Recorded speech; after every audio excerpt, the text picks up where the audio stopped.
Franchement, pourquoi on parle encore de Titanic? C'est un film qui est sorti en 1990, réalisé par James Cameron. On le connaît tous, on a déjà regardé une fois, deux fois ou beaucoup plus, suivant les personnes. Malgré tout, il continue à nous hanter, nous fasciner et de faire pleurer des générations. Et moi, je me suis posé une question. Qu'est-ce qui fait que Titanic, au-delà de l'histoire d'amour simple, est devenu un film culte? C'est ce qu'on va explorer dans cette vidéo. Bienvenue dans Autopsie d'un film culte, épisode 1. Évidemment, Titanic, c'est Jack et Rose. Une histoire impossible, une rencontre entre deux mondes. Le jeune artiste pauvre et la jeune fille enfermée dans son monde de riches. On creuse un peu, ce n'est pas juste une romance en pleine croisière de luxe. C'est une vraie critique de la société déguisée. Rose, elle est prisonnière de son époque, de son milieu, de son mariage arrangé. Jack, lui, il est tout le contraire. Il a rien, mais il vit. Il est libre. Et ce que James Cameron raconte, c'est pas seulement une belle histoire, c'est une libération. Rose qui change, qui évolue et qui prend le contrôle de sa vie. Elle grandit au fil du naufrage et c'est elle qui survit, c'est elle qui raconte. Donc non, Titanic ce n'est pas qu'une love story. C'est un film sur le choix, l'émancipation, vie contre les conventions. Et là, faut qu'on parle de la réalisation. Parce que Titanic c'est aussi un exploit technique. James Cameron c'est littéralement pas un mec qui fait les choses à moitié. Il a littéralement reconstruit le Titanic à l'échelle réelle dans un bassin au Mexique. Tout ce qu'on voit, ou presque, c'est réel.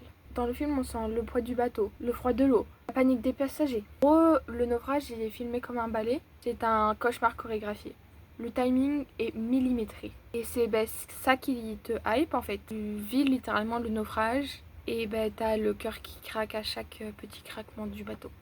Même la musique signée James Horner est pensée pour accompagner l'émotion, pas la forcer. C'est pas juste My Heart Will Go On, c'est une ambiance entière, nostalgique, tragique et grandiose. Ce que j'avais pas remarqué la première fois que j'ai vu le film, c'est à quel point la structure est bien construite. Le film commence dans le présent, une équipe de chercheurs remonte l'épave, cherche un collier et retrouve Rose âgée. Et là, le passé se met en route à travers ses souvenirs. On est dans un flashback géant, avec un vrai cadre. Ça donne au film de la profondeur. C'est déjà ce qui va arriver, le bateau va couler évidemment, mais on le regarde à travers le regard d'une survivante, avec une émotion et du recul. Ça rend l'histoire encore plus forte. En fait, on n'est pas juste spectateur, on est témoin d'un souvenir, d'une mémoire presque sacrée. Ce qui me fascine avec Titanic, c'est que c'est à la fois un film très intime et une fresque immense. On suit deux personnages, mais aussi on sent tout un monde autour. Les classes sociales, les non-dits, la hiérarchie et la fatalité. Et cette opposition des riches et des pauvres n'est pas juste un décor, c'est une critique de la société. Voyons que quand les riches montent dans les canaux, les pauvres sont enfermés sous les ponts. Les domestiques restent coincés alors que les millionnaires ont une place réservée. Et du coup, l'amour entre Jack et Rose devient un acte de rébellion. Le film touche autant de monde. Il parle d'injustice, de liberté, de destin. C'est un film romantique, oui, aussi d'un cri de rage silencieux contre un système qui tue.